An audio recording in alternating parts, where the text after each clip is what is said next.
So, ayan na nga guys. Habang naghahanap kami ng aming makakainan, ayan, may nakita kami dito coffee shop. Bukod sa coffee shop, may milk tea rin po siya. Napaka-affordable po. Pagpasok ko po kasi dyan talaga guys, naamis ako kaya ako nagbibideo ngayon guys. Tingnan mo yung itsura ko. Galing pa lang ako training yan guys Charot! Hindi nga. Galing ako training. So, yan na nga guys. Pumasok na ako at ipapakita ko na yung loob. Yan yung loob niya guys. Napaka-peaceful at napakaganda. Tahimik guys. Walang ano. Kung gusto mo ng relaxing, gusto mo makakapag-isip-isip. Charot. Nakapag-isip-isip. Dito lang guys. Malapit lang siya sa BDO. Dito sa May Cubao. BDO Bank. Magkaano lang po yan sila guys. Hanapin niyo lang yung Physicom Blue Club Coffee. Yan. So, ito na nga yung mga kasama ko. Sabi ko, isasama ko na sila sa vlog. Tawa nga sila ng tawa kasi hindi nga nila alam na minsan nga nagbibideo tayo guys, diba?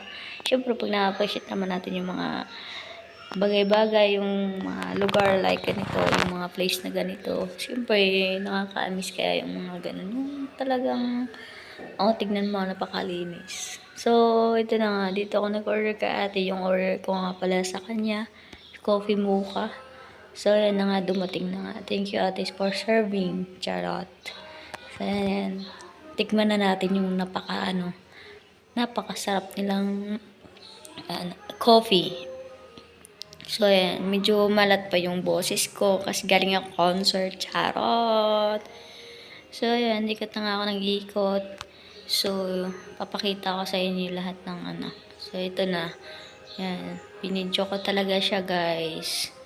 Para makita nyo kung gaano kaganda ang Physicom Blue Club. Ayun. Makikita nyo yan dito sa Cubao. Cubao lang yan, guys. Malapit sa may BDO. Hindi ko kasi alam kung anong street to. Gawa ng naghahanap lang naman kami ng makakainan at mapagmeriendahan. So, ito na nga guys. Napakasarap talaga guys. Try nyo yung puntahan dito.